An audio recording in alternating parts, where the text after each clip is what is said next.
Hey everybody, this is Charlie Goddard here, and welcome. Today what I want to do is go over a little strategy that we've been testing and showing a lot of promise for lead gen here in Facebook. Before I get there, let me tell you a little bit about the theory of why we're doing what we're doing. So there's a number of ways in which you can go ahead and you can target an audience. You can do it with retargeting, you can do it with custom audiences, you can do it targeting interest groups and whatnot. And so what you're doing is you're targeting those groups and you're hoping that the fish are going to bite. And so there are some segments of that group that are warmer than others. And so we're always testing new and different strategies to see what's going to produce the best results. And one of the things that we talk about in my book is this concept of the money wheel.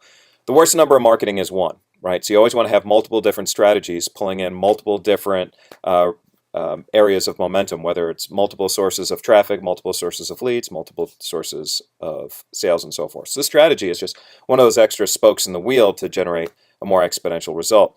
And so the way that we looked at this is, if you think about it metaphorically as a fisherman, fishermen will go ahead and they'll go to a place on the ocean or in the water or whatnot where they feel that the fish are biting. And so one of the things that they'll do is they'll throw a few test hooks out to see, are the fish biting? And if the fish are biting, they're going to stay there. If not, they're going to go ahead and they're going to move to a new location. And so what we're doing with the strategy that I'm about to show you right now is we're trying to find out where the fish are biting. And we're doing this by delivering really cool information, warming our audience a little bit more before we go ahead and we ask them for their leads. And so Facebook has rolled out, this is my business manager account, they've rolled out this area right here, which is called video views, which will go ahead and they'll optimize your post for video views. And so we've been testing this, and this is why it gets really, really exciting. Now, I just started testing this on Friday, and you could say I broke down into two different segments here. Both of them are targeting mobile and iOS. Now, I'll get into why I'm doing that in a little bit, but here's what's really, really cool about this. Right now, I'm only being charged 1 penny per 3-second view. Now, what we're doing right now is we're at this stage in the game, we're actually not going for leads. We're warming our audience. We're trying to figure out which fish are biting so we can spend more money at that point on lead capture. So we're going to deploy more of our resources in an area where the fish are biting as opposed to deploying all our resources where we don't know if it's actually working or not. So we're going ahead, we're setting up a campaign here, and we're creating our own custom audience, which you can do, and I can show you how to do this, but which you can do inside of this, where you set up a custom audience to say, look, after I've created this video, I want a custom audience for people who have watched 50% or more of my video, or 75% or more of my video, 95% or more of my video, and 100% or 100% of my video. So now we're saying, okay, these are people that are interested in what we have to say, and now we can deploy our resources for either lead capture or we can go direct to purchase. So again, 1 penny views, already we've received just 6,000 views in this one element here. I mean, this is exciting. Where else are you going to go on the internet right now where you can get 1 penny views on your videos? And so as we dive in a little bit deeper, here's a tip that I'm showing you as far as why we're able to get this 1 penny views. See, a lot of people are going to say, well, let me show this video and I'm going to target a specific interest group. I'm going to target everybody that likes Tony Robbins or everybody that likes Frank Kern or whatever. And they do that as far as interest groups are concerned. This tip I learned from Charles Kirkland, so I want to give credit where credit's due, and we're going to dive a little bit deeper here. We want to be a lot more specific. We just randomly chose, well, not randomly, we have a science behind this, but we chose this audience. We're going to be testing many other different audiences, but this is an audience that I know that works, so I want to go ahead and test this first, and then we're going to build from there. And one of the things that you're going to see, again, is that, you know, for our age group, 35 to 55 male, here's the part that's really, really cool, and the reason why we're so targeted, and it helps us get more efficient use of our marketing. In my business, we don't work with multi-level marketing companies. So right away, I want to make sure I exclude anybody that likes Avon, Roden & Fields, multi-level marketing, Amway, Herbalife, or any of those things. We also want to market to those people who are business owners, which you see right here. So must also match business owners, founder, CEO. They must have a title of that in their Facebook profile. And then we go ahead and we say, and they must also like Tony Robbins or the Rich Dad Poor Dad or Gary Vaynerchuk or so forth. Here's the reason why we do this, and we don't just say anybody who matches Tony Robbins. we particularly look for people who are coachable.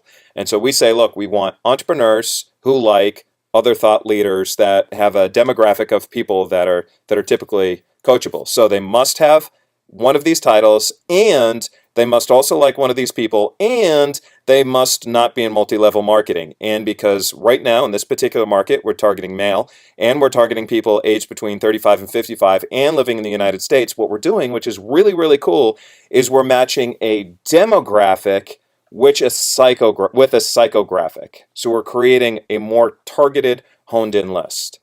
Now, again, what you could see here is penny views, 5,967 right now, and that number is going to go up. Why iOS? Well, we've tested different groups, right? So we're delivering it to mobile. We got a really efficient use on mobile. Mobile is cheaper than desktop. But what we're also finding is that iOS users, Apple iPhone users, tend to have a higher lifetime customer value. Why? I don't know. But it's just what it is. iOS versus Android. The last test that I did with Android versus iOS, Android was more expensive to reach than iOS as far as a conversion perspective. So I start with iOS because I know that that works. Again, you got to test it for yourself, see what works, but this is really, really cool, and this is why we're always testing different segments, because we're looking where are the fish biting and where's going to be the most efficient use of our capital. And this just happens to work for us. And I'll give you an example of the post here that we're using. Business And owners again, lose buyers and do nothing to bring them back. all I'm doing here, there's no pitch, okay? Here's the post. Own a small business. I hope you enjoy this quick tip for bringing back your lost buyers. Really, really cool. Again, all we're going for right here is building a custom audience. We want to warm this audience, lay out some really cool information. These are people that are cold, that I don't know, that I don't have a relationship with. So I want to start that relationship. I'm not coming in right away that say, hey, I know you don't know me, but why don't you go ahead and give me your email address? Or, hey, I know you don't know me, but why don't you go ahead and give me your cell phone number? You know, there are certain segments of the market where that's going to work. But what you're seeing, and there's been a trend of this more recently, that type of take people directly to a squeeze page and then right to a sale, well, that still works. The effectiveness is getting less and less and less. So right now, we're just adding another spoke to the wheel. You know what?